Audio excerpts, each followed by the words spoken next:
Jon Snow stood upon the battlements of Storm's End in a quiet hush of wind and memory.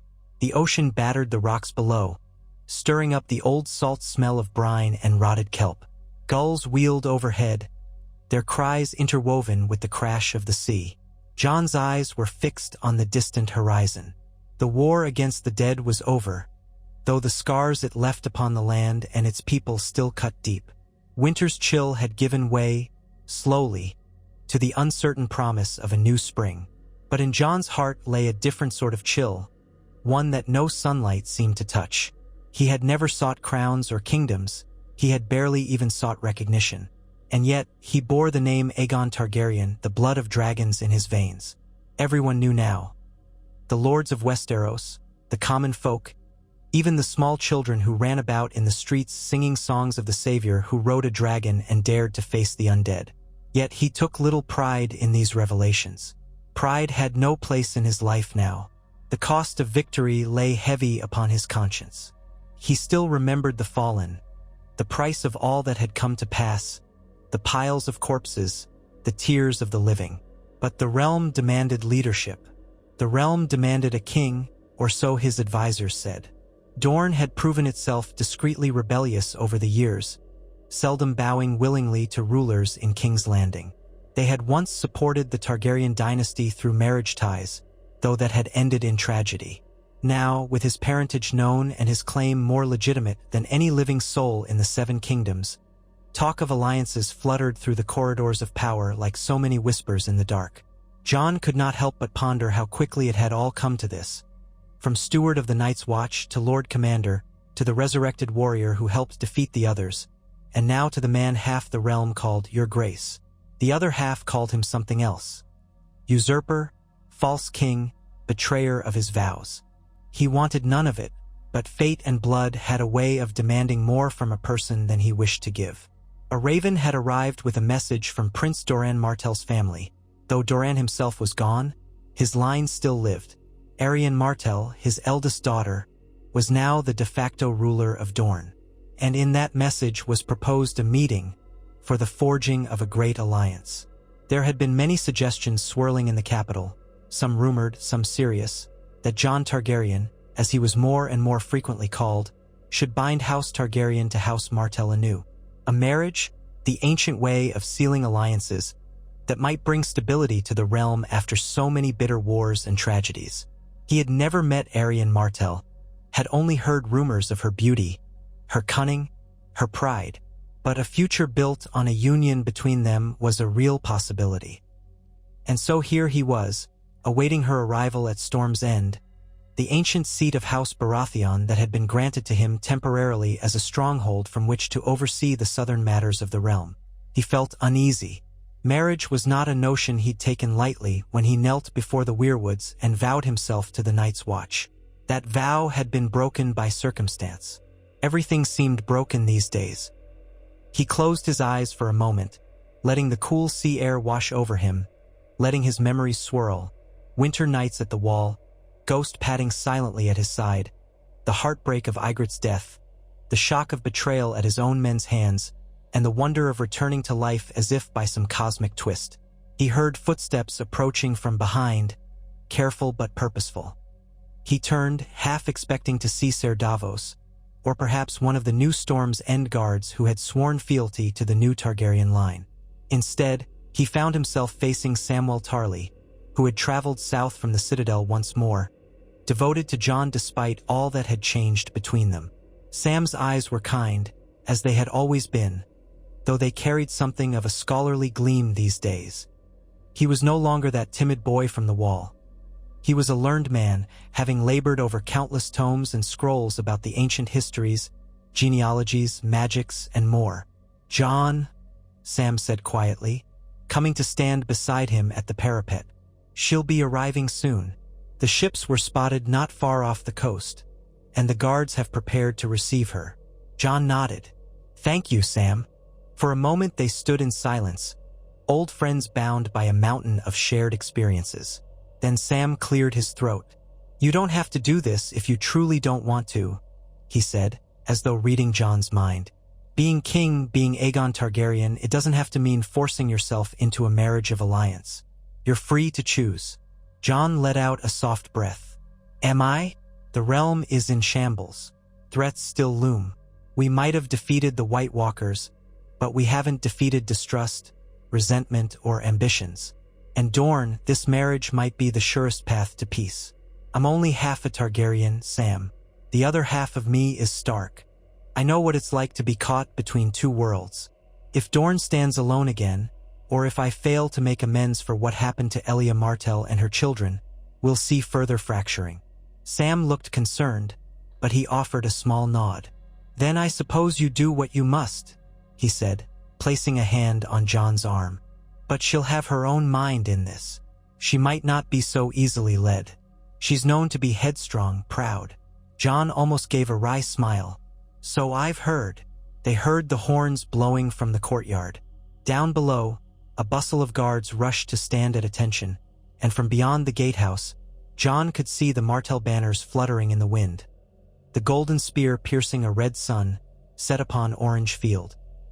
He was not in elaborate finery. That was never his style.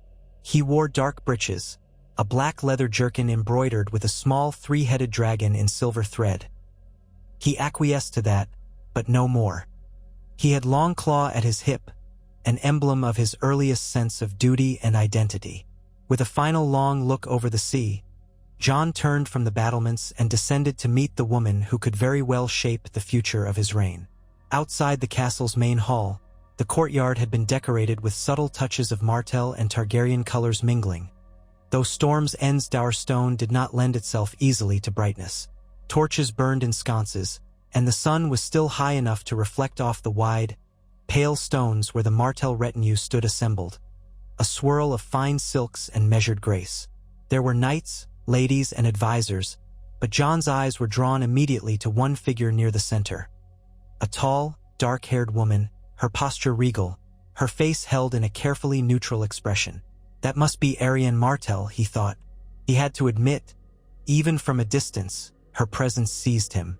She wore flowing robes of deep orange and red, the fabric whispering with each step she took, the sun embroidered across her bodice in delicate golden thread. Her hair was black and shining, falling about her shoulders in elegant waves. Dark eyes flickered over the courtyard, missing nothing. There was confidence in her stance, an undeniable femininity that spoke of power more than a meek bride's demureness. Jon stepped forward.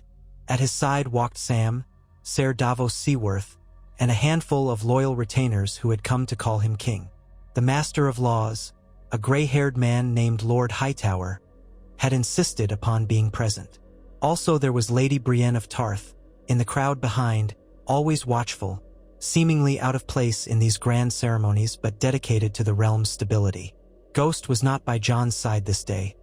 He had let the direwolf roam as he pleased, and with so many people crowding Storm's End, he thought Ghost might prefer the freedom of the castle's outer walls. A herald announced, Her Grace Arianne Martell, Princess of Dorne, with the flourish of a horn. Jon had told them he wanted no such formalities for himself, but apparently the Martells had their own sense of decorum. Arianne came forward. Her eyes flicked up and down, perhaps assessing the man before her. Jon gave her a polite bow of his head, an inclination that was more respectful than truly deferential.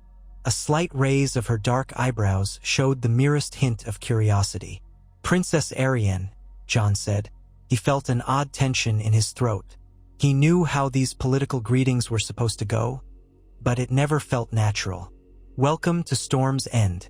I trust your journey was not too rough. Her voice, when she spoke, carried that warm Dornish accent, soft around the edges yet with steel beneath. The sea was not as violent as I feared. The winds were merciful this time. She didn't curtsy, and Jon noticed that.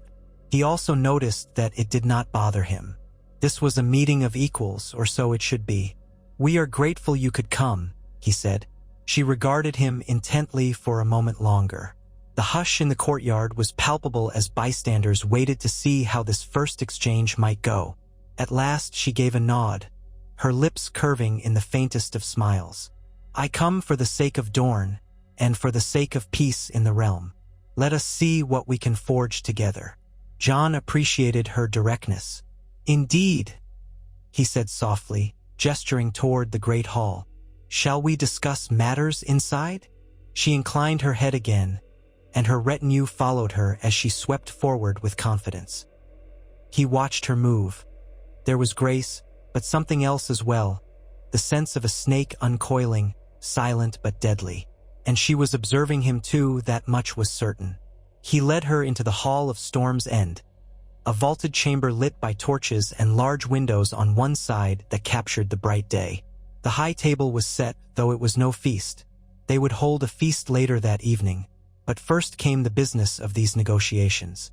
They took their seats, with Jon at the center, Arianne to his right. On his left sat Sam Tarly, prepared to handle any genealogical or historical queries that might arise. The Dornish delegates gathered behind Arianne. Ser Davos and Lord Hightower stood slightly behind Jon, along with a few others. And so it began. Discussions at first revolved around how the realm had fared since the final battle against the others.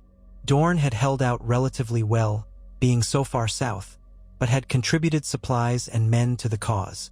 Arianne spoke of the delicate power balance in her region, of how the lesser houses needed reassurance that King's Landing would not neglect them, or worse, treat them as second-class subjects.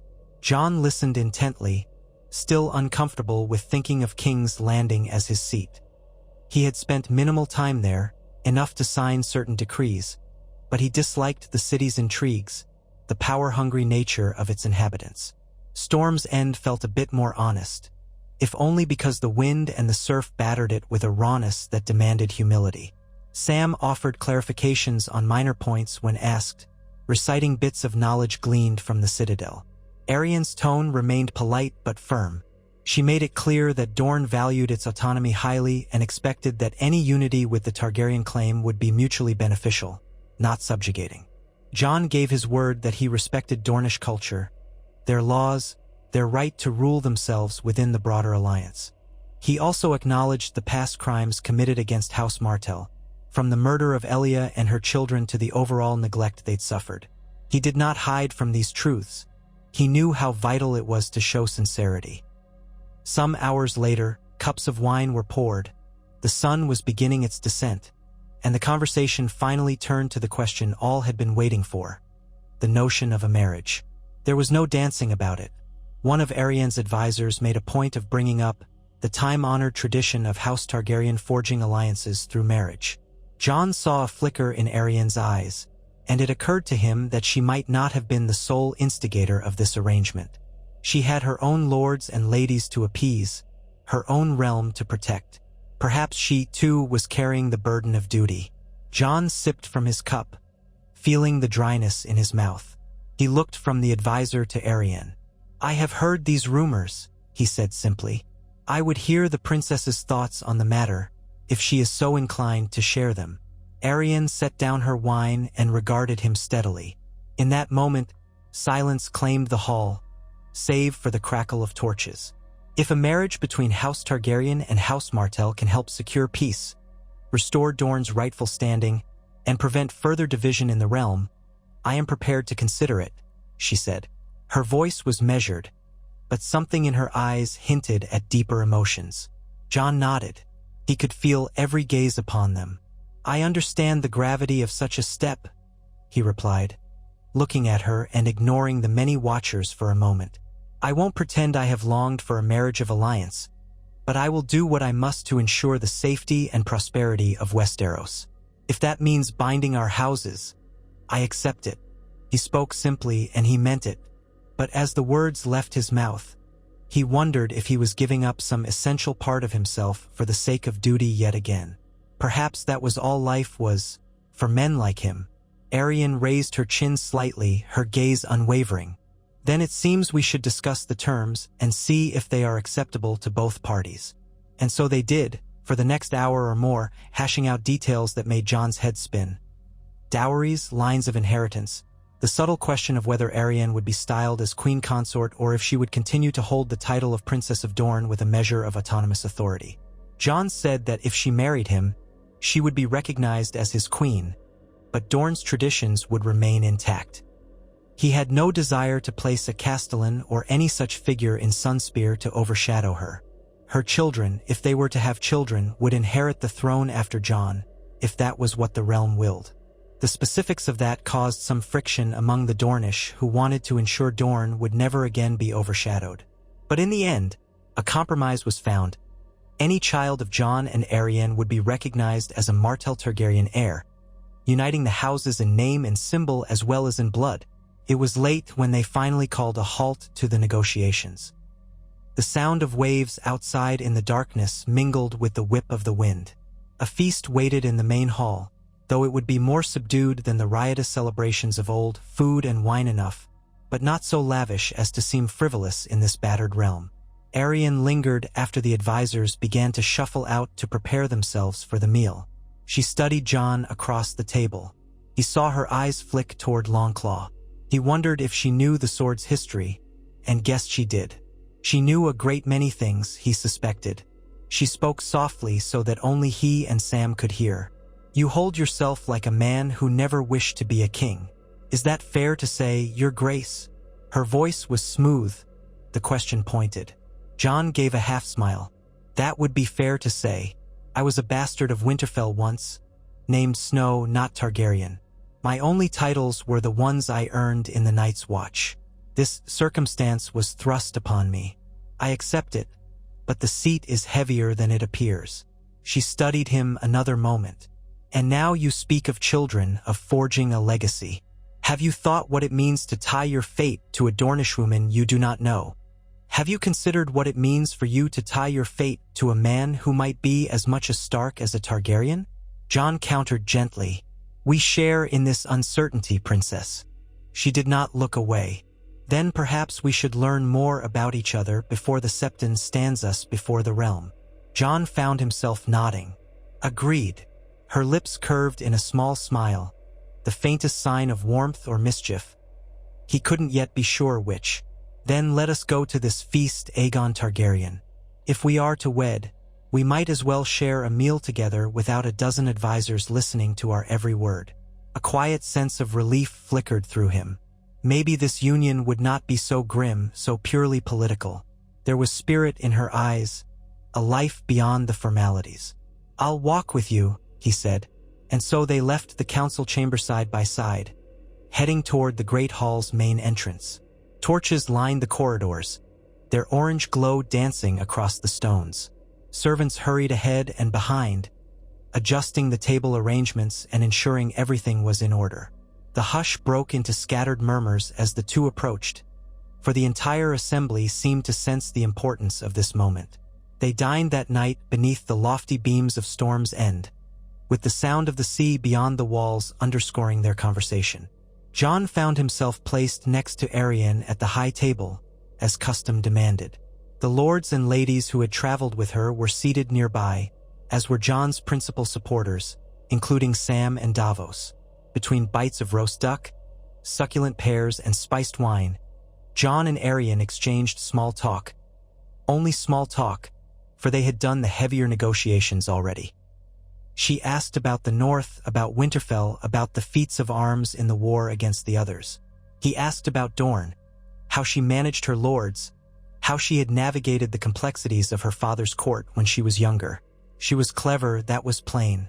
She spoke with a confidence that made him think of Sansa in certain ways, though sharper around the edges. There was humor in her, too, a dryness that reminded him a bit of Oberyn Martell's rumored wit. She mentioned her uncle, the Red Viper, and how Dorne still sang songs of him, how they raged at his death in King's Landing. Jon felt the shame of it, though he had nothing to do with that tragedy. He gave his condolences once more, acknowledging how the realm had failed House Martell more than once. She inclined her head in acceptance, though there was a sadness in her eyes.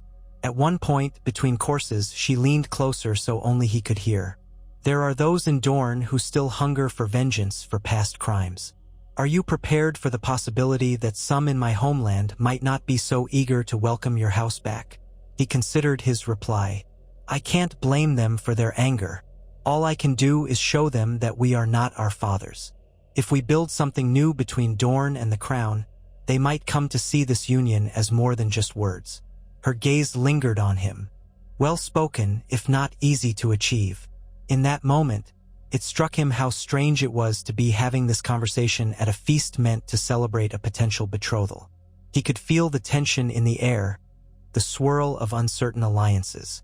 But he also sensed a connection forming between them, tenuous though it was, a shared understanding that the fate of thousands rested on their shoulders. By the time the feast ended, the candles had burned low, and the guests retired in groups. Arianne excused herself with a grace that reminded Jon of water flowing around rocks. She offered him a final glance over her shoulder as she left, a silent acknowledgement that this was only the beginning. Jon found himself alone with Sam in the near-empty hall. Servants bustled to clear plates and spilled wine, and the roaring of the hearth had died down to embers. Sam was the first to speak softly. "She seems impressive, not easily intimidated." Jon nodded, rubbing the back of his neck. "Yes, she is. Will you go through with it?" Sam asked.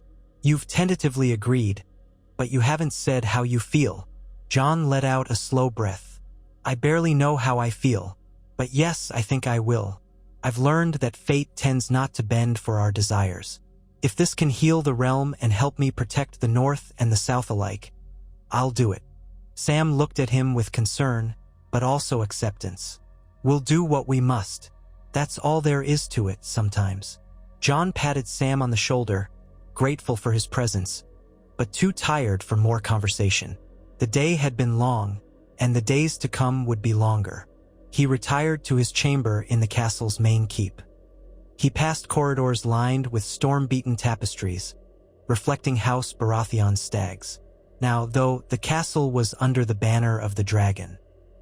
He remembered Stannis, the man who had once saved the Night's Watch from wildlings and expected Jon's gratitude, and saw only a faint echo of him in these halls. So much had changed since then. In the privacy of his room, he removed his jerkin, letting it fall onto a chair, and sat heavily upon the edge of the bed. He was king of the Seven Kingdoms in name, the last scion of the Targaryen line, though not truly the last, for Daenerys had once carried that title. But she was gone now, lost in the aftermath of the long night, after the dragons had saved countless lives. He still felt a pang of sorrow when he thought of her, complicated by the truth of their blood ties. But she was gone, and he remained, and so the world moved on. He let out a soft sigh, thinking of Arianne Martell and her proud, searching gaze. Could this truly be a new chapter for Westeros? A part of him, small but present, hoped that maybe, in uniting with her, he could find some measure of solace. Perhaps she, too, yearned for more than an alliance. Perhaps they might find common ground beyond duty. But it was early yet. He had no illusions that life would suddenly become easy. Sleep beckoned, though it did not always bring rest. He lay down, letting the gentle roar of the sea lull him. Tomorrow, more talks. Tomorrow, perhaps, a betrothal contract. Tomorrow, the next step on a road he had never meant to walk. But he would walk it, for that was who he was. When dawn broke, the negotiations resumed in earnest.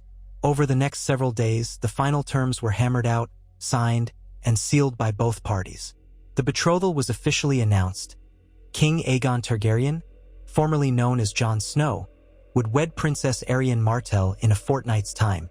Preparations had to be swift. There was no appetite in the realm for a lengthy betrothal that might spark rumors or rebellion. The wedding itself would be held in Sunspear, at Arianne's request, to honor Dornish traditions. And so, with a swirl of activity, Jon and his closest advisors prepared to travel south, deeper into Dorne than Jon had ever gone, to make the union official. The journey across the Dornish marches and into the desert region was an experience in itself. Jon had traveled a bit in the south before, but never so far or with such ceremony. Arianne traveled ahead with her retinue, ensuring that everything in Sunspear was ready to receive the king. Jon followed behind, escorted by a mixed company of knights and soldiers from both Storm's End and King's Landing, as well as those loyal to the Targaryen cause. The roads were dusty, the sun far brighter than anything he had known in the north, and the wind carried the scent of baked sand and spice. Sam, more used to the heat from his time in the citadel, fared better than Jon, who found the blazing sun oppressive at times. Still, he endured. He found that the Dornish peasants who came out to see him pass were curious, guarded but not hostile. Some had never seen the man they called the Dragon King, the one rumored to have once been a bastard from the far north, the one who had fought against icy horrors. Now he rode beneath a banner of black and red, with a small retinue carrying the golden spear and son of House Martell. He tried to meet their stares with a calm, reassuring look, uncertain of how many truly believed in his cause. Finally, after many days of travel, they approached Sunspear, its tall towers rising over the shimmering heat of the Dornish coastline. The palace was a fusion of slender spires and arched walkways, where the very stones seemed to hold the warmth of the sun. Narrow streets and colorful awnings led to a wide courtyard. It was there that Jon first beheld the full splendor of the Martell seat. Banners hung from balconies in riotous color, and a crowd had gathered, murmuring in excitement and curiosity. Arianne waited at the top of a short flight of steps, her bearing regal in a flowing gown of dark red with orange and gold accents. Jon ascended to meet her, noticing how her gaze swept over him. He in his black doublet with the Targaryen crest, dusty from the road but resolute. He bowed slightly, mindful that this was still her domain. She smiled, a small gesture, but it carried warmth. "Welcome to Sunspear, Your Grace," she said. "I trust the journey has not worn you too much?" He straightened. "We made good time, Princess. I'm grateful for your hospitality." She gestured to a wide door behind her. "Come inside. The sun is fierce today, and you'll find refreshment awaiting. We have much to prepare." He followed her into the cool corridors of Sunspear, where the stone walls and the breezes from the sea offered relief from the desert heat. Servants hurried about, bringing water, wine, and plates of fruit. In the days leading up to the wedding, there was little rest for anyone involved. The guest list had swelled, including lords from all over the realm who wanted to witness this monumental union. Some were not entirely friendly. Jon knew that the politics of such a wedding drew interest from every corner of Westeros. He planned to remain vigilant. Arianne was at the center of it all, orchestrating the ceremonies and feasts alongside her advisors. Yet she made time to speak with Jon privately now and then, sometimes in a garden overlooking the sea, sometimes walking along Sunspear's walls at dusk. They conversed about the future, about how they would manage the realm's needs, how the North and Dorne could find mutual respect. Jon found her knowledge of governance impressive. She had studied under her father, Prince Doran, who had been a master of subtlety, forging alliances from the shadows. Arianne, however, was more direct.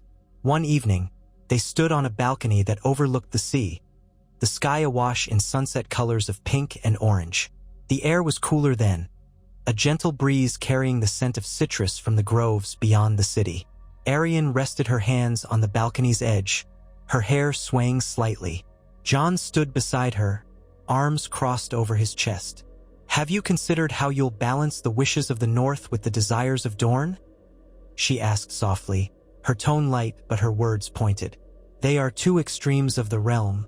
Whether culture, even the treatment of bastards, is different." Jon exhaled. "I have thought of it. I won't force the North to adopt Dornish ways, nor vice versa. My aim is to let each region maintain its customs, so long as it doesn't harm the greater peace. Unity doesn't have to mean uniformity." She nodded thoughtfully. "I can agree with that. You must also be wary of the lords who have grown used to chaos. War is profitable for some." He gave a small, wry smile. "I know.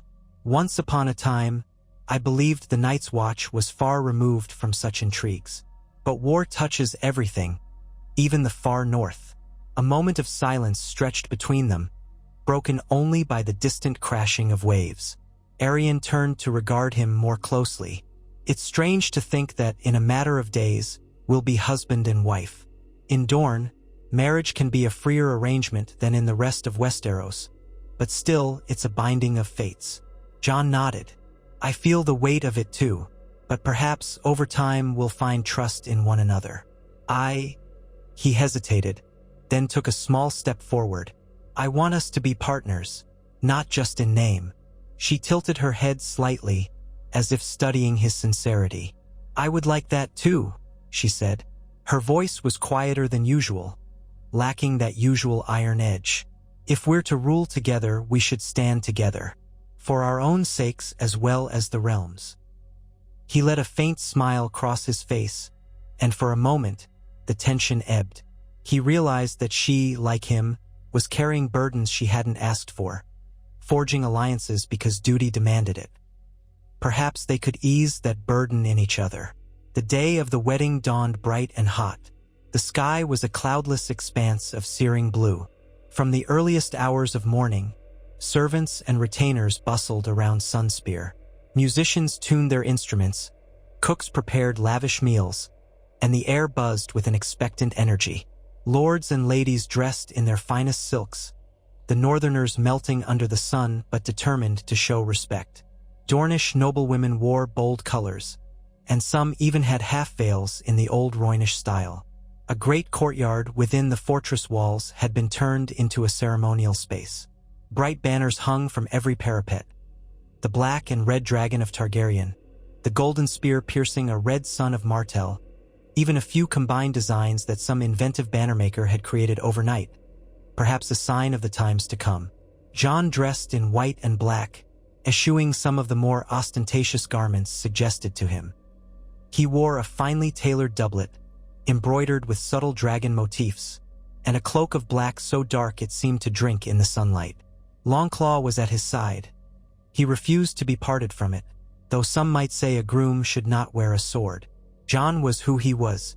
When he emerged into the courtyard, flanked by Sam, Ser Davos, and a handful of other trusted lords, a hush fell over the crowd gathered there. The dais at the far end had a small sept set up, for the ceremony itself would be conducted by a Dornish septon who had come to officiate. Jon felt oddly exposed in that moment, the eyes of hundreds of onlookers upon him, but he squared his shoulders and walked forward to take his place near the sept. The music began. A light, lilting tune played on strings and pipes. Then, from the opposite end of the courtyard, Arianne appeared. She was a vision in deep red and gold, her gown tailored to perfection, a shimmering veil drifting from the back of her hair. She did not cover her face fully. Dornish tradition favored letting the bride's face be seen. The effect was stunning. Her lips curved in a small smile when she saw him, and for a moment, in the hush, he felt his heart tighten in his chest. She approached the dais slowly, with a measured grace that seemed to command the attention of all. The whispered commentary in the crowd was audible in fits and starts. A truly Dornish match. He does have the Valyrian look about him. Will she truly be a queen in the south? The opinions of the watchers mattered little to Jon in that moment, though. All he could see was Arianne's confident stride, the flash of her dark eyes. They stood before the septon side by side. The heat pressed down, sweat gathering at Jon's brow, but he barely noticed. The septon raised his hands. "We gather this day beneath the eyes of the Seven, who watch over us all, to witness the union of King Aegon Targaryen and Princess Arianne Martell." Jon let the words wash over him as the marriage rites were pronounced. He glanced at Arianne, who listened with a composed expression. When the time came to speak their vows, they did so in clear voices. She pledged to join her life with his, to stand beside him, to protect their union.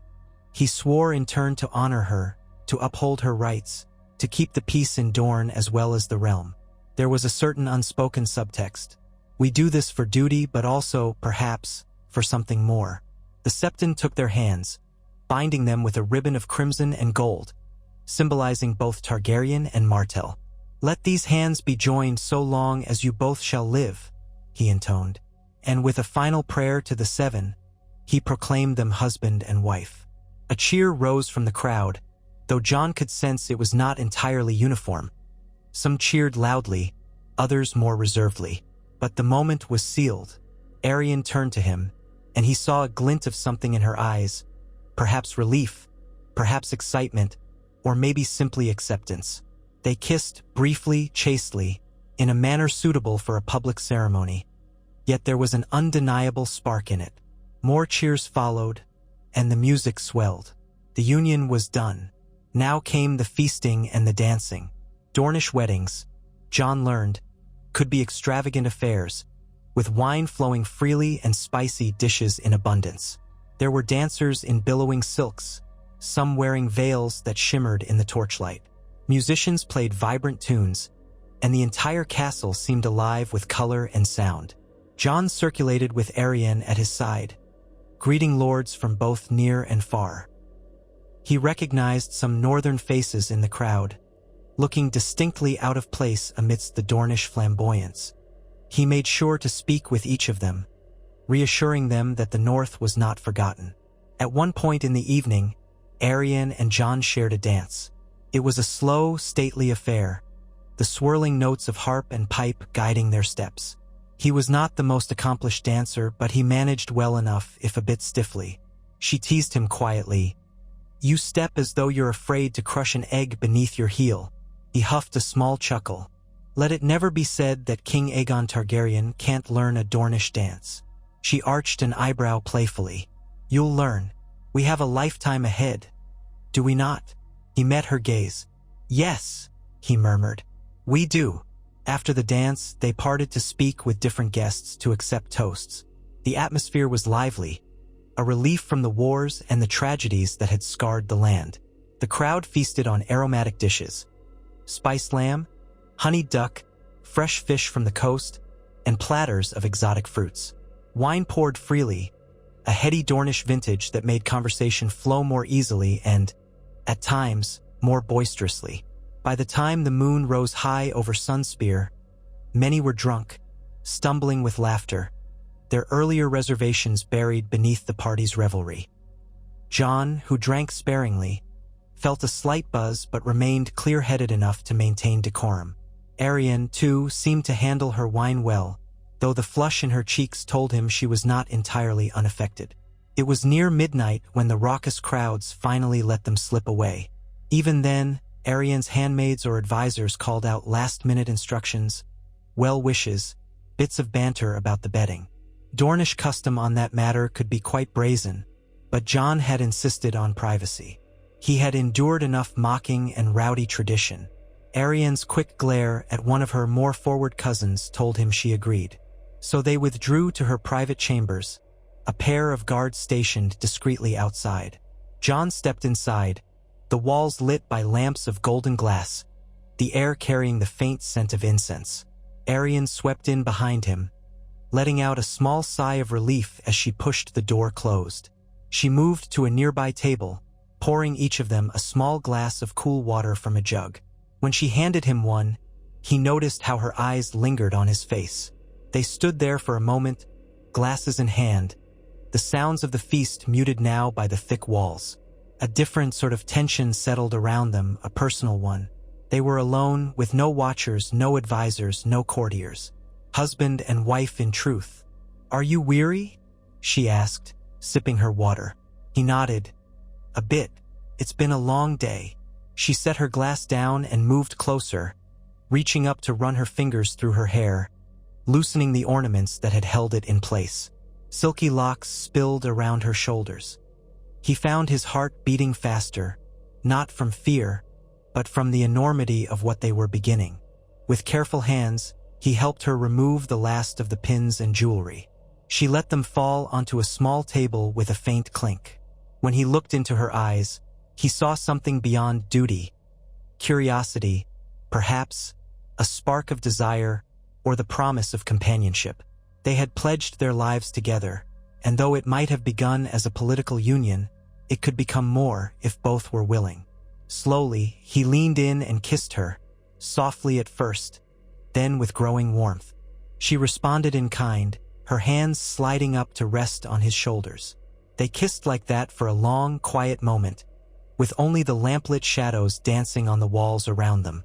Tomorrow, they would be king and queen again, leaders forging alliances and decisions that shaped realms.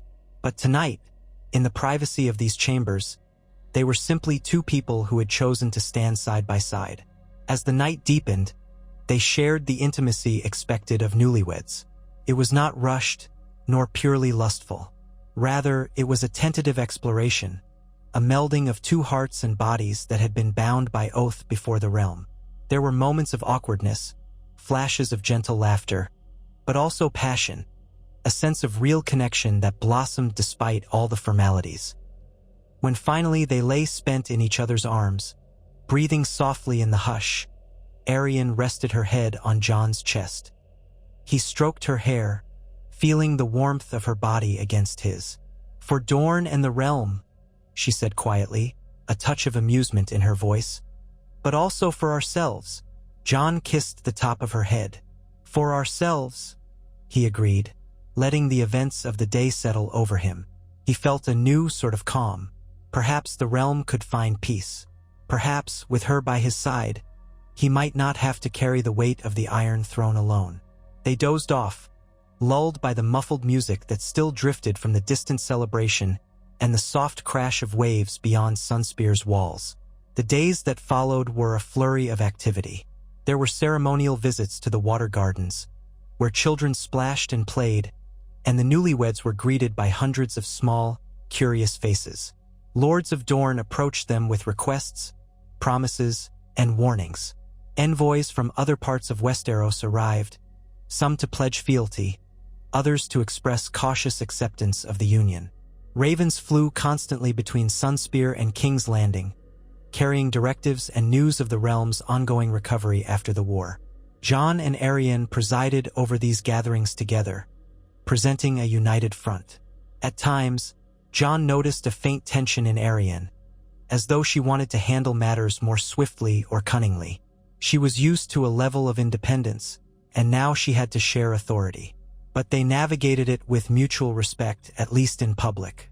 In private, they did not shy away from discussing disagreements. Sometimes they reached consensus, other times they had to compromise. Jon found it oddly reassuring. If they were truly going to rule together, they couldn't always be meek or in perfect harmony. That was not the way of the world. As news of the wedding spread, the realm responded in varied ways.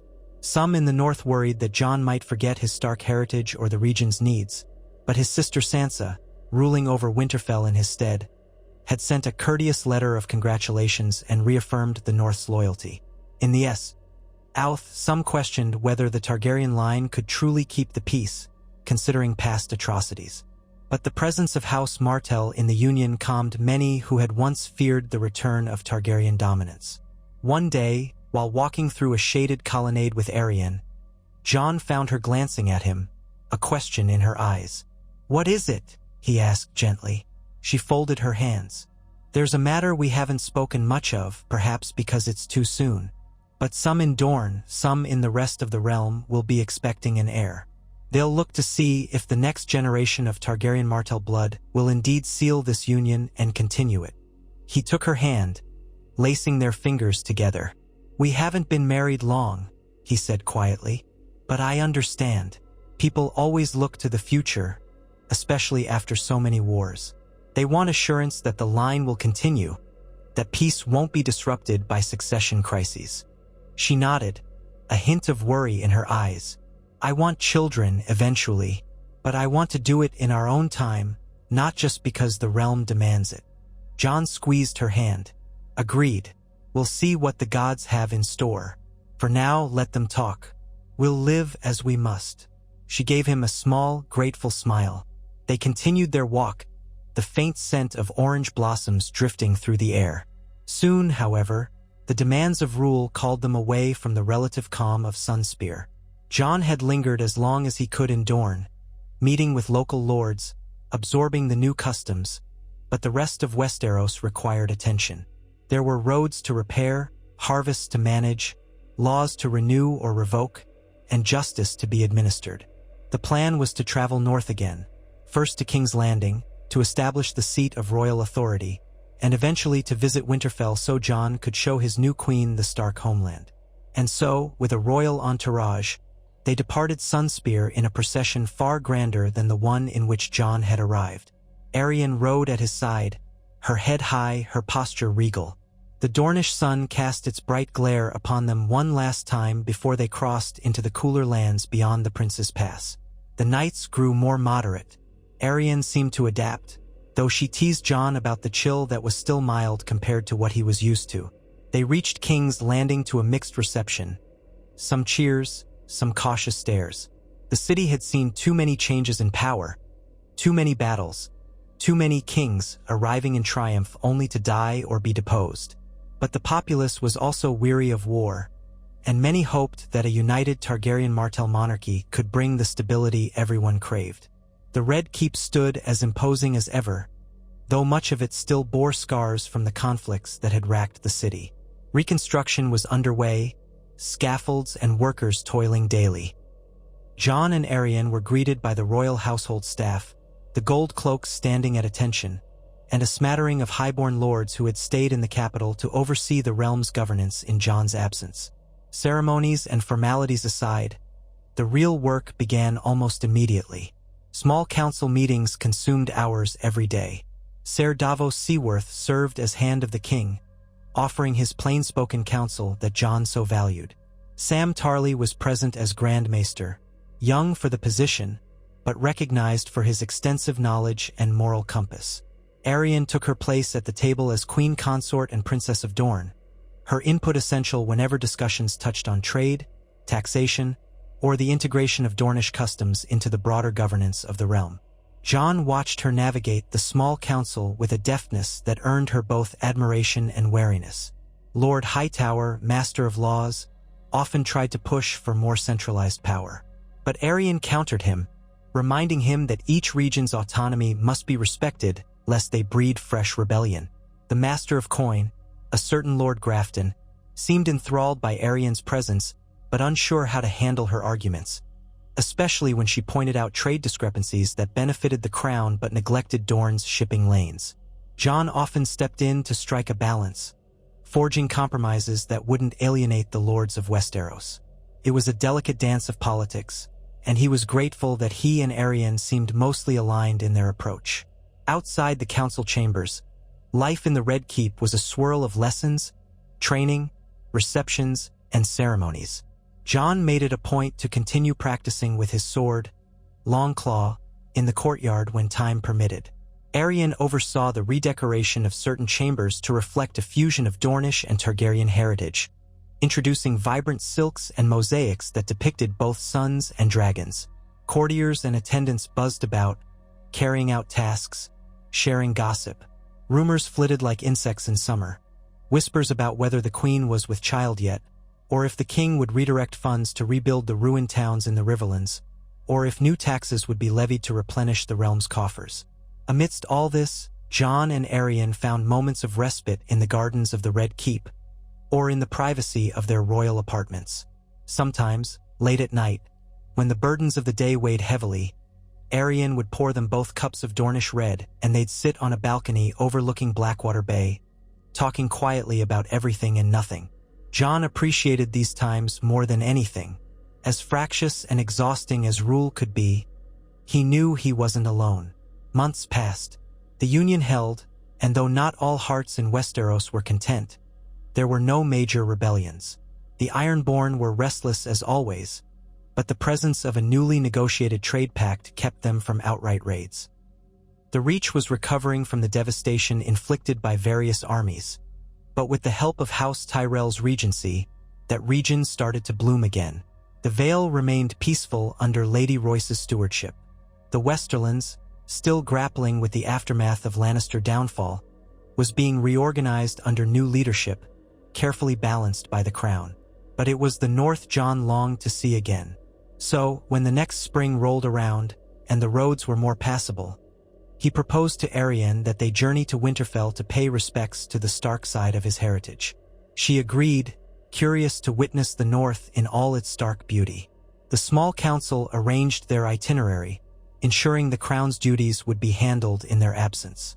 The journey was long, but not as taxing as before. They traveled with a royal guard that combined knights and Dornish spearmen, a visible testament to the unity between their houses. As they moved northward, the air grew crisper. Arianne smiled the first time she saw snow dusting the high peaks in the distance. Jon recounted tales of growing up in Winterfell's courtyard, training with Robb and the other Stark children, feeling like an outsider who wore the name Snow.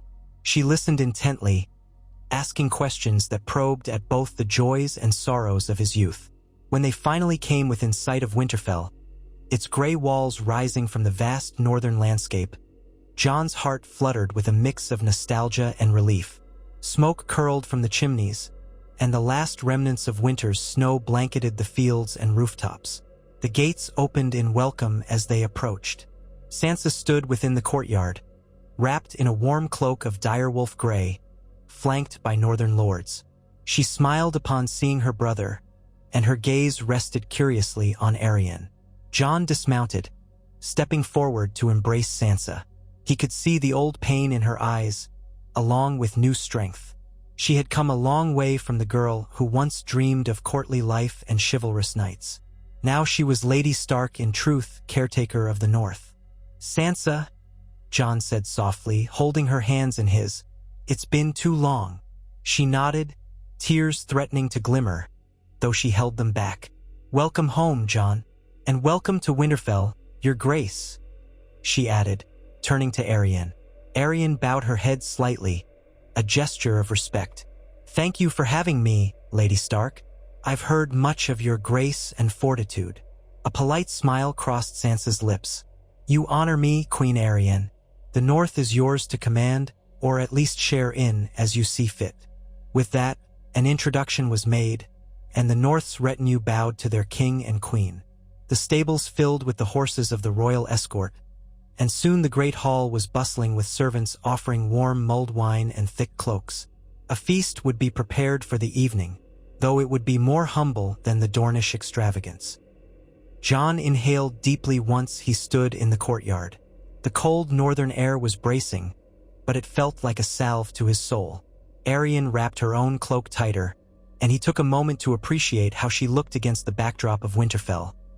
Exotic yet regal, a southern flame in a northern keep of stone. They walked inside, arm in arm, accompanied by Sansa. Along the corridors, old memories tugged at Jon. Here was the hallway where he once followed Robb to practice archery. There was the staircase leading to the crypts. He wondered if Arianne could sense the ghosts that lingered in every corner of Winterfell.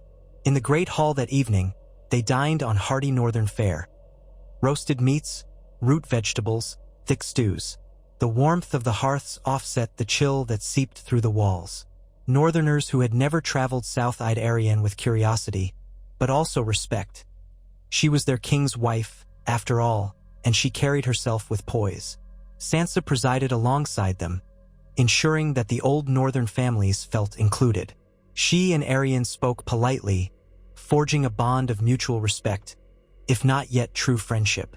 Late that night, after the meal and the songs, Jon walked with Arianne through Winterfell's Godswood.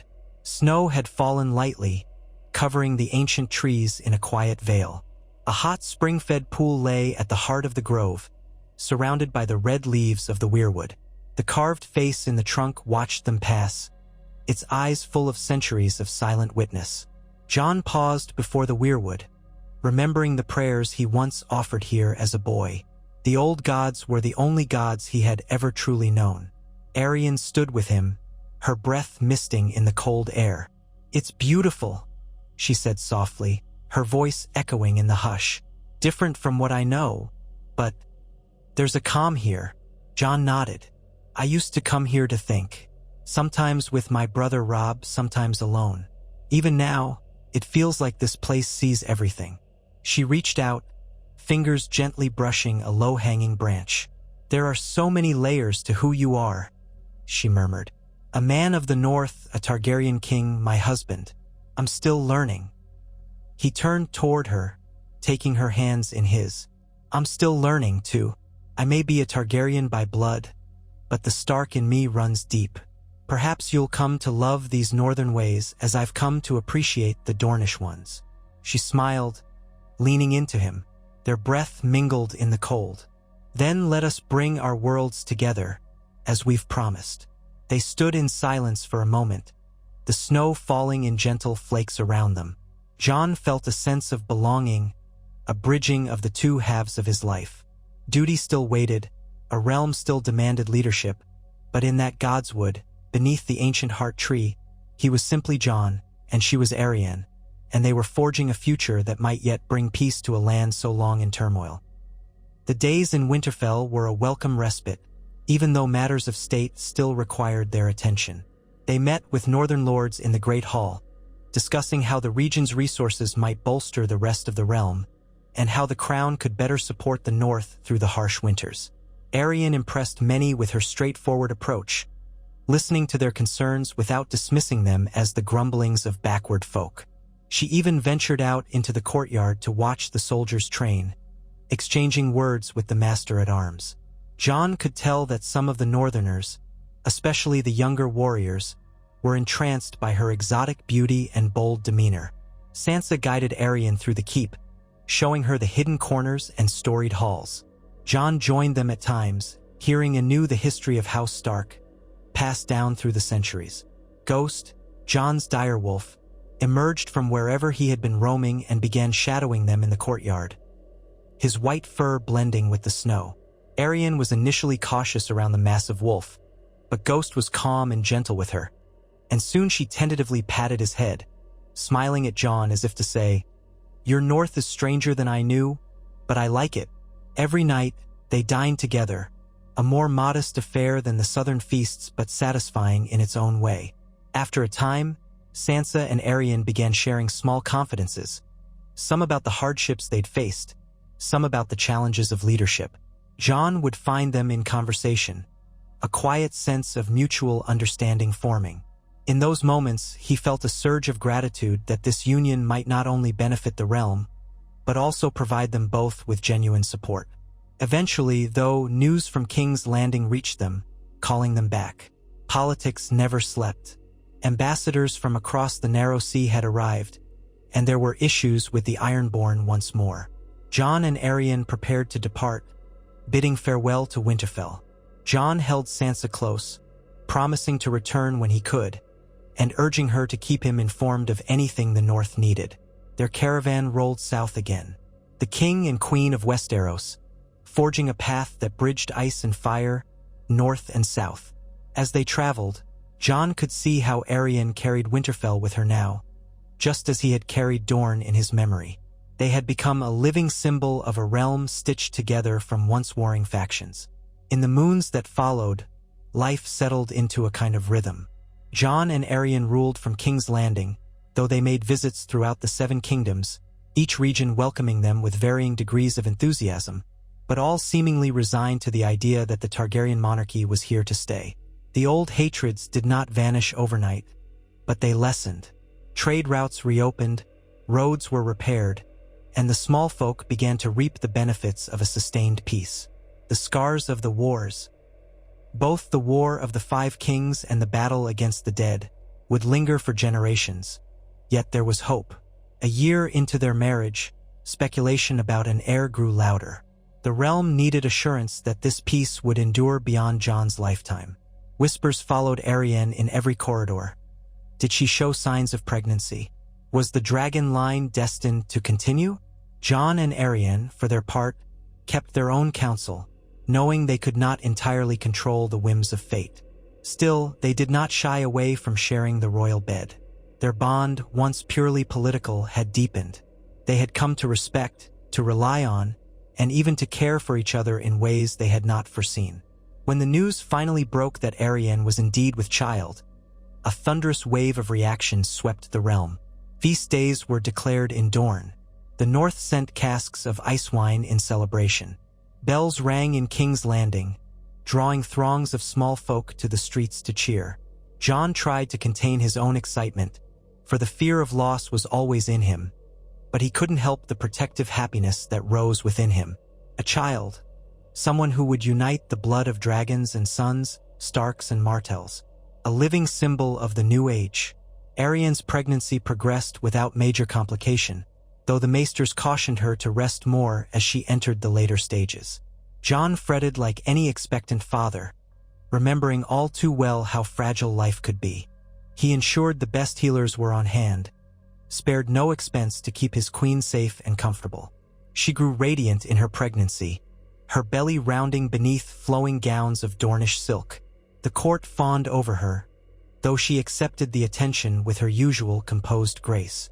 Finally, the day came, at dawn, in the queen's chambers, where the midwives and maesters gathered.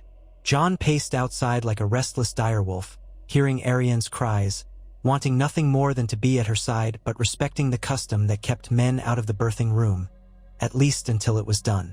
Hours passed, each one an agony of waiting. Servants rushed in and out with basins of water, cloths, potions to ease the pain.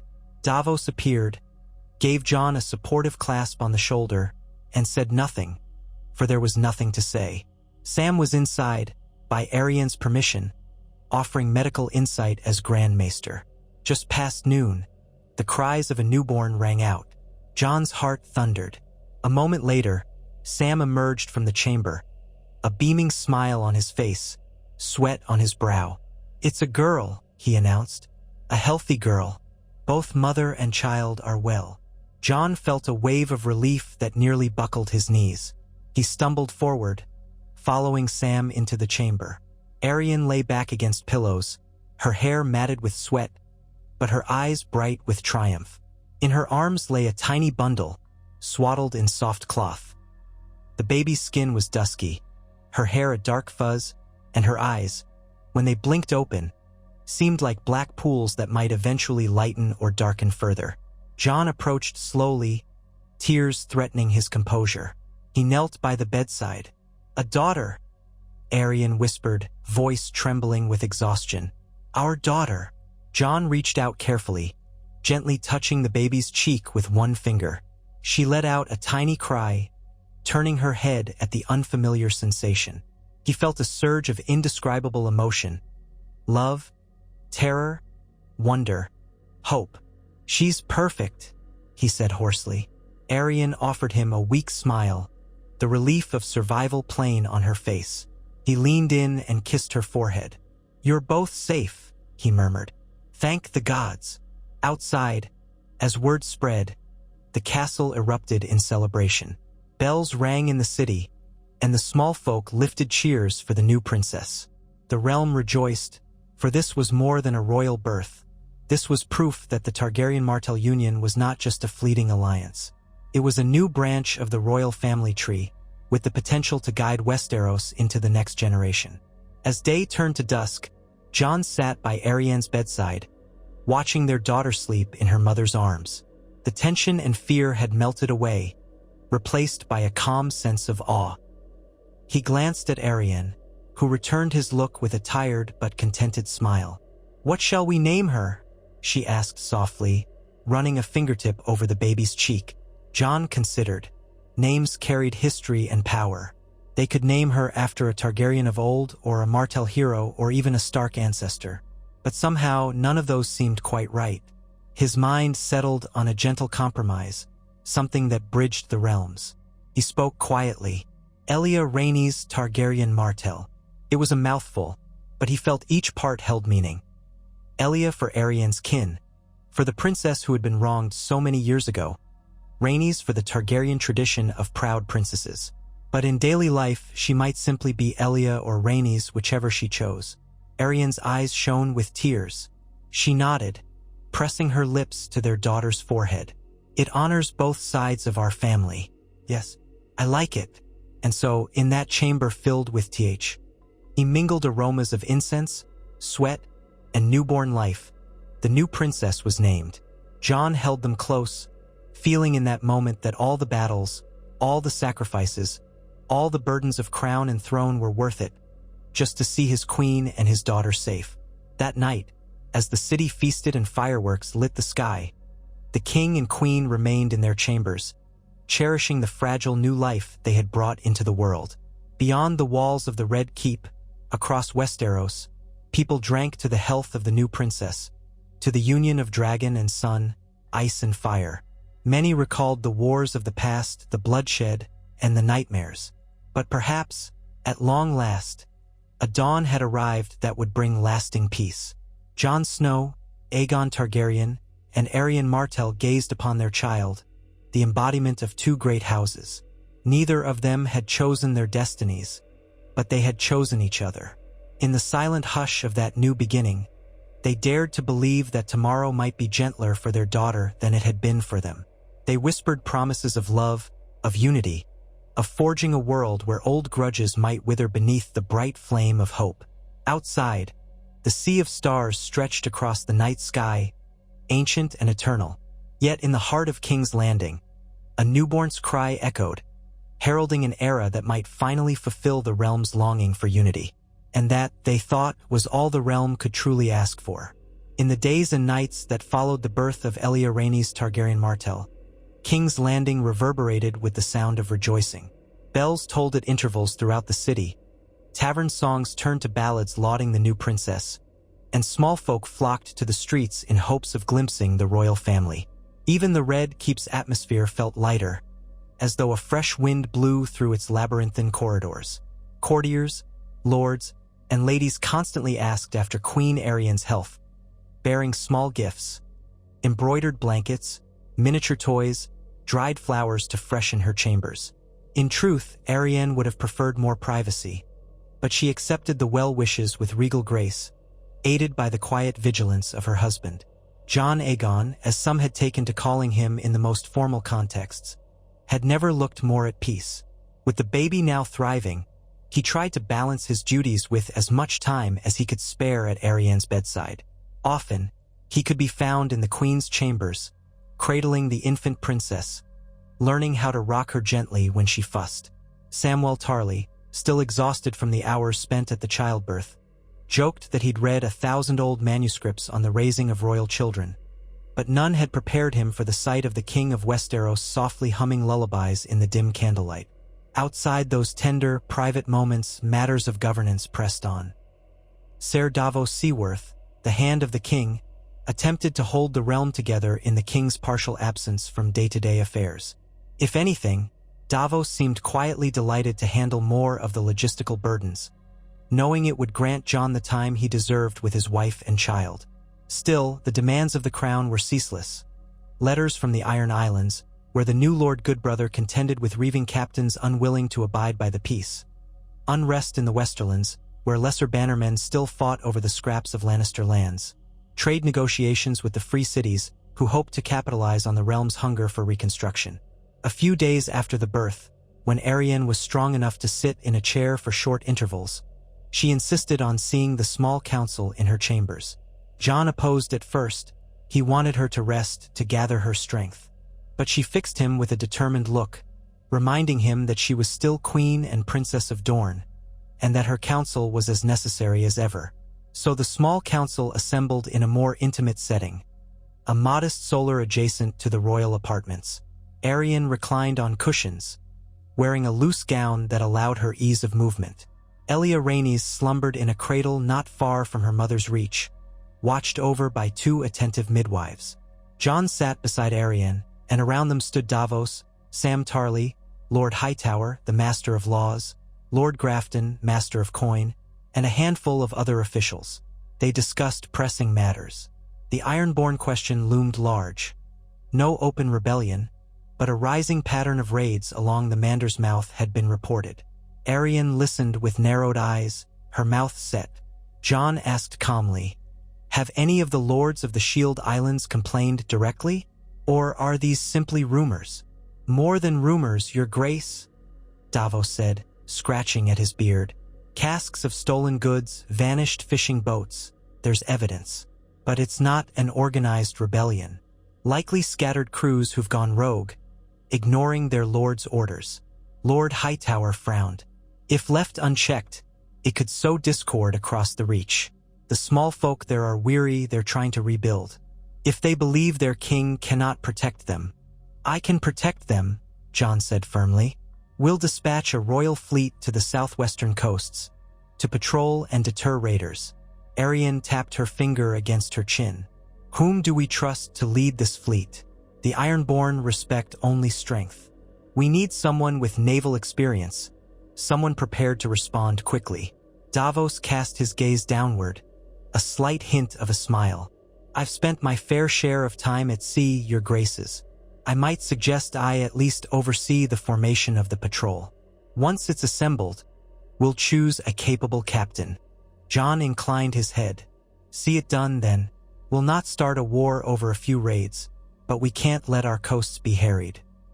Let the Ironborn know the crown will not tolerate unchecked piracy. The talk moved on to the Westerlands. After so many family tragedies, the Lannister name carried less power than it once had. Lesser houses vied for advantage, some petitioning for the Lion's seat in Casterly Rock, which stood half empty. A royal decree might settle the inheritance disputes and quell the brewing turmoil. It's in our interest to see a stable, loyal lord at Casterly Rock, Lord Hightower added. A caretaker who will keep the gold mines productive and funnel taxes into the royal coffers without trouble. The realm needs the Westerlands' wealth. Jon turned to Arianne. You've some experience with protracted succession disputes. Your father was known for subtlety in such matters. What would you advise? Arianne considered. Dorne Martell taught me that appointing a caretaker from outside the region can breed further resentment. It's best to choose someone with a legitimate claim, even if distant, and strengthen them with crown support. Alternatively, if no such person can be found, then the crown must name a warden or steward temporarily, someone neutral enough not to alarm them. But that can't last forever. Lord Grafton chimed in. If we install a crown-appointed steward, the other lords might see it as overreach. They'll question whether you plan to do the same in their domains if ever they appear weak. That's exactly why we should prefer a local claimant, Arianne said. Though one we can trust. Sam Tarly cleared his throat. My research suggests a few distant Lannister cousins. If we trace the line of Lannister daughters who married into lesser houses, there's a certain Lady Lannisport, a Jane Lannister by birth, wed to a minor bannerman. Her claim is tenuous but not non-existent. I could draft a genealogical chart to present the best candidates. Jon nodded. Do so. Then we'll determine who among them is fit for leadership. We want to avoid bloodshed. If we must weigh the claimants, we'll weigh them carefully. The meeting went on for another hour, weaving through the knots of governance. Arianne grew visibly tired, though she made an effort to keep her voice steady. By the time they adjourned, Elia was stirring in her cradle, and the queen's cheeks were pale. Jon gently laid a hand on her arm, concern in his eyes. She gave him a small nod, acknowledging she was at her limit. The lords departed with bows and well wishes, leaving the king and queen to the hush of the solar. Jon helped Arianne to her feet, sliding an arm around her waist as they walked back into the bedchamber. There, the midwives carefully placed Elia into Arianne's arms for feeding. Jon waited, leaning against a carved post of the bed, until the midwives discreetly withdrew to give them privacy. He observed the scene.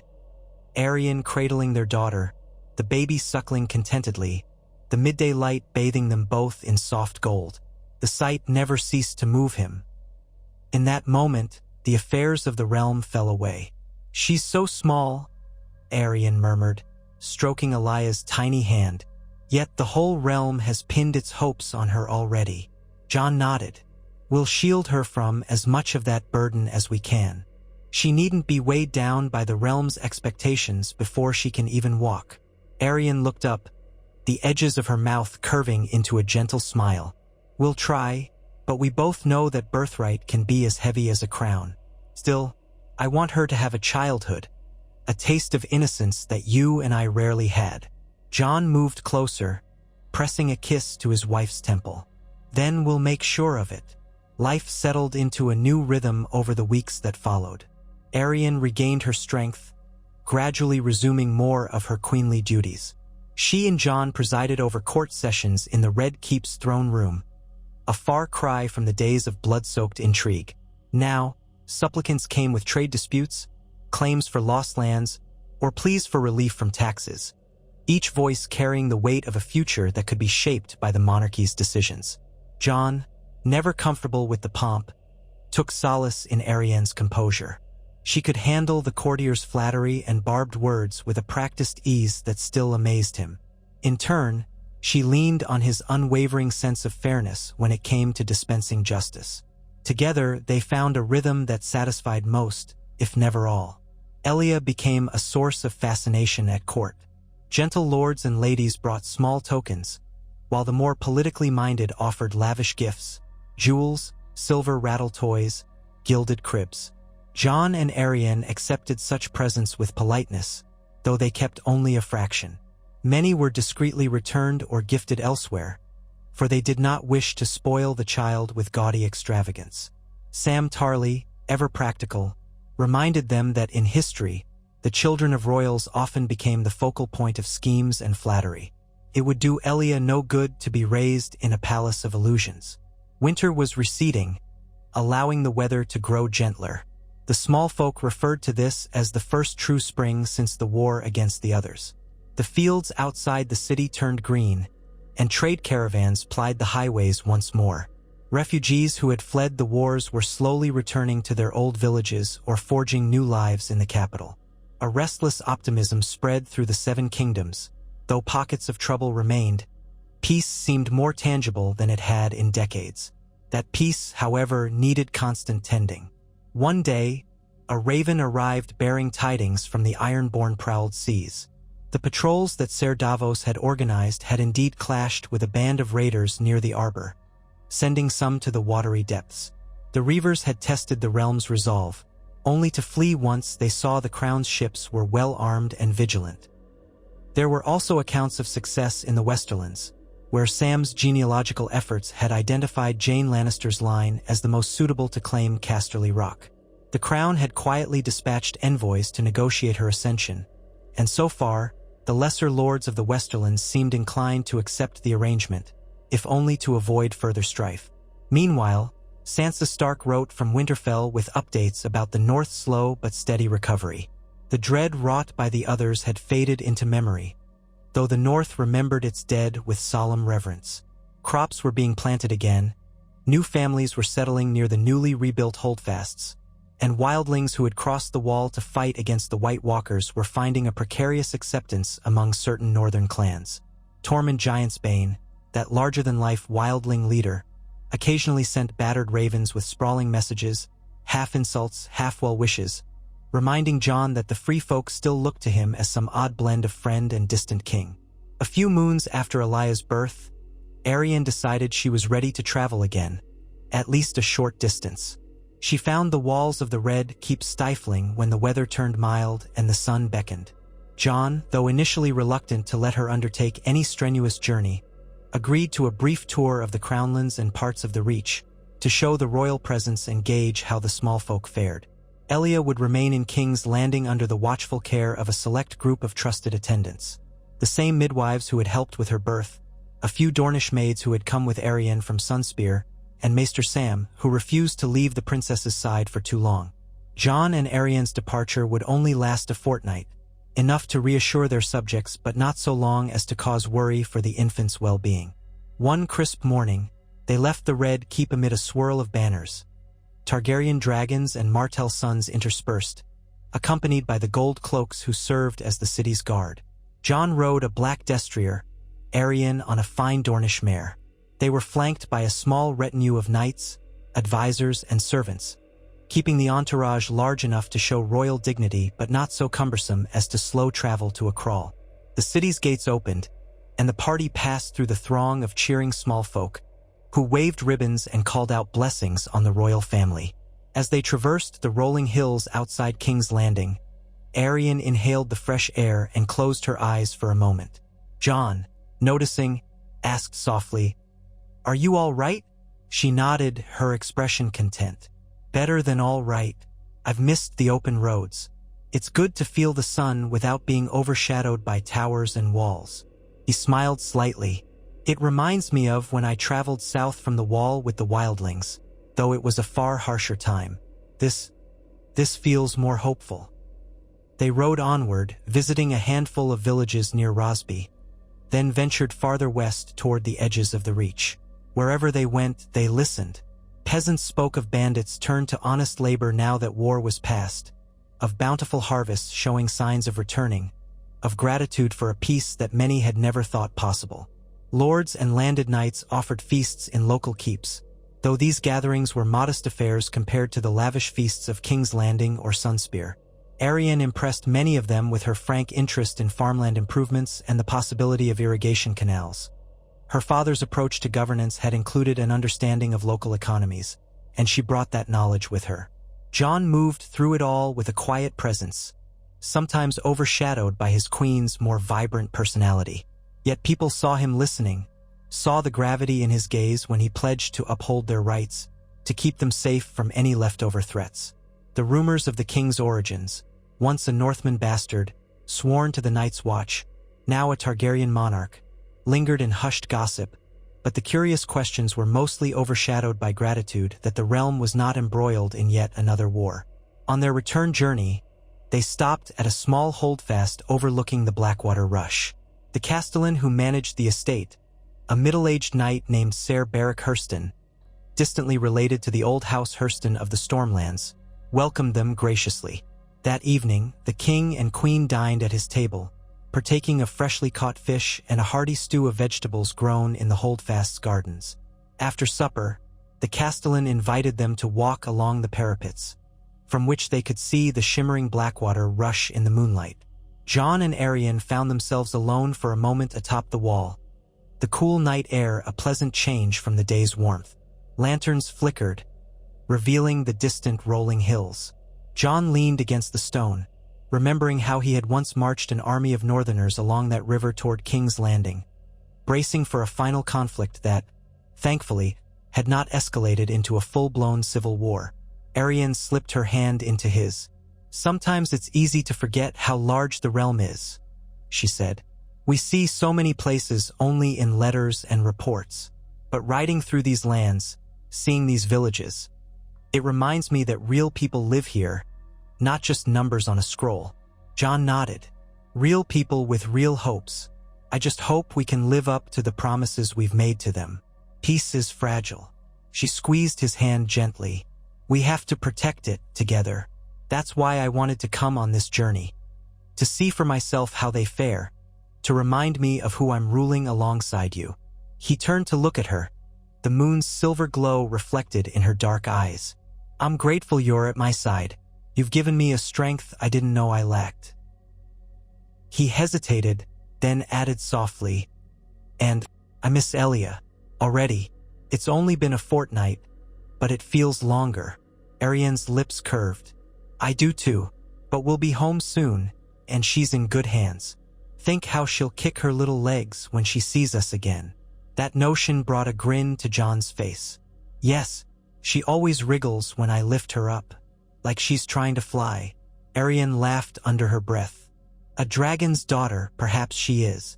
They stood in comfortable silence for a while, gazing out at the quiet night. The stars glittered overhead, and the hush of the holdfast grounds below lulled them into a sense of peace. Eventually, they retired to the guest chambers, drifting into sleep with thoughts of their daughter and the realm they hoped to shape for her future. Within a few days, they returned to King's Landing, greeted by the Red Keep's bustle. Elia, it seemed, had grown in subtle ways, her face slightly fuller, her coups more frequent. Arianne scooped her up at once, ignoring the attempts of one of the midwives to present the princess in more ceremonial fashion. Sam Tarly beamed like a proud uncle, rattling off updates of how often she ate, how she seemed to recognize light and respond to voices. Jon found his wife sitting in a window seat that evening, Elia in her lap, as the last rays of sunlight lit the keep's courtyard. He joined them, placing a gentle hand on the baby's downy head. A wave of profound contentment washed over him. He had seen so much death on the wall in battles in the War for the Dawn. To witness new life, to share it with a partner who understood his burdens. It felt like a gift beyond measure. They didn't have long to savor this calm before new crises beckoned. A series of urgent ravens arrived from the Vale. Rumor had it that a sellsword company was massing near the narrow seacoast, plundering remote villages and setting up illicit tolls. The Vale's new Lady Regent, Jon Royce's niece, requested royal aid in stamping out the threat before it became an organized bandit kingdom. Jon summoned the small council, and they debated the best response. Arianne, as always, was direct. "Crush them swiftly. If we low sellswords to carve out territory, we risk a cascade of more sellsword companies trying to do the same. But we must ensure we don't punish the Vale's small folk by marching in with too heavy a hand." Ser Davos chimed in. A small force, well led, could handle this. Perhaps we can send an experienced commander from the crown, working alongside the Vale's own knights. Show unity, but also respect their autonomy. Jon agreed, delegating the task to a loyal knight known for competence in battle. Ser Brienne of Tarth was proposed, but she was already engaged with restructuring the Kingsguard. Instead, they chose Ser Lyle Celtigar, a veteran from the battles against the dead, with a contingent of seasoned troops. The Vale Knights would handle the brunt. Celtigar would coordinate. Another problem that required the monarchy's oversight, but not the monarchy's direct presence. It went on like this: small crises, large negotiations, royal tours, private counsel. Through it all, Jon and Arianne built upon their marriage, learning each other's temperaments. They did not always agree. Sometimes Arianne found Jon too hesitant, too concerned with fairness when swift decisiveness might be needed. At other times, Jon found Arianne's approach almost too bold, risking alienation of certain lords who valued caution and measured steps. But they navigated these differences, forging a stronger partnership with each compromise. At intervals, they returned to Dorne, visiting Sunspear so that Elia might know her mother's homeland and so the Dornish lords could see their princess. Dorne was as hot and vibrant as ever. Markets full of spices, gardens redolent with citrus blossoms, pools shimmering under the sun. Arianne took pride in presenting Elia to her people, who welcomed the child with genuine warmth. Jon's presence was met with respect, if still tinged with a certain guarded watchfulness that lingered from old Targaryen Dornish histories. Yet bit by bit, the union felt real, a living, breathing alliance that was no longer just on paper. When Elia was nearing her first name day, Jon decided it was time for a formal naming and blessing in the capital. The old Targaryen custom had been to hold a grand ceremony at the Great September of Baelor or within the Red Keep's halls. Yet Arianne, with her mixture of Dornish and Rhoynish traditions, suggested something more inclusive: an outdoor gathering in the expansive courtyard behind the Red Keep, near the gardens, where the faith of the Seven could perform blessings and a quiet corner could be set aside for a weirwood branch or a small reflection of older gods. They wanted to honor both the faiths of the realm and the memories of the North's old gods, though the latter might only be symbolically present. Jon supported the idea. If their daughter was to unite the realm, her naming ceremony should reflect that unity. Preparations were vast. The city bustled as visitors poured in. Lords from every corner of Westeros arrived, bearing gifts and hoping to witness the new princess's official presentation. The Great September's High Septon himself traveled from Old Town. He was a new appointee, wise enough not to entangle the faith in petty politics. From the north came Sansa Stark, accompanied by a retinue that included a few of the more prominent northern lords who had sworn fealty anew after the wars. Even Tormund Giantsbane made an appearance, traveling from the lands beyond the Wall with a small group of free folk who had found reasons to linger in the north. Their presence, while startling to some southern lords, was a testament to how far the realm had come. The day dawned clear, the sky a bright, unmarred blue. In the royal apartments, Arianne dressed Elia in a soft gown of pale yellow embroidered with a subtle three-headed dragon entwined with a spear and sun motif. The baby girl fussed at the ribbons in her hair, but a warm lullaby from her mother soothed her soon enough. Jon donned more formal attire than was his habit, though he kept the colors muted: black breeches, a black doublet edged in red. A simple crown of silver, set with rubies, rested on his brow. A matching circlet of gold entwined with orange garnets graced Arianne's dark hair. They descended to the courtyard together, the crowds parting in reverent awe. Targaryen banners draped the walls, interspersed with Martell sigils. A dais had been raised at the courtyard's far end, near the garden. The High Septon stood there in gleaming robes, flanked by a handful of septas and septons holding candles and bells. Sansa Stark, dressed in stark gray trimmed with delicate white fur, stood among the northern lords. She caught Jon's eye and smiled, her expression filled with quiet pride for her brother. A hush fell as the king and queen approached the dais, Elia in Arianne's arms. The bells of the city, faintly audible, began to ring in a measured, solemn cadence. The High Septon, voice resonant, raised his arms. "We gather beneath the seven who are one to bless this child, Elia Rhaenys Targaryen Martell, Princess of the Realm, daughter of Aegon Targaryen, called Jon Snow, and Arianne Martell, our queen. May she be granted wisdom by the father, compassion by the mother, and courage by the warrior." Arianne stepped forward, gazing down at the child. The High Septon dipped his fingers in a basin of holy water, sprinkling a few droplets on Elia's forehead. The princess blinked at the cool sensation, but did not cry. "May the maiden guard her innocence, the crone grant her insight, and the smith guide her deeds," the High Septon intoned. Then he turned to Jon and Arianne, speaking so all could hear. "And may you, as her parents, nurture her in the ways of righteousness, upholding the duties of your station and the bond of your marriage." Jon nodded solemnly, while Arianne bowed her head. The High Septon finished the blessing, and a smattering of cheers rose from the assembled crowd. Then, to honor the northern tradition, Jon took a moment to hold Elia up and silently pray in his own way, remembering the old gods. There was no weirwood in King's Landing that contained a heart tree's face, but a small carved branch had been brought forth, laid near the dais. He touched the branch lightly, as if calling the old gods to witness.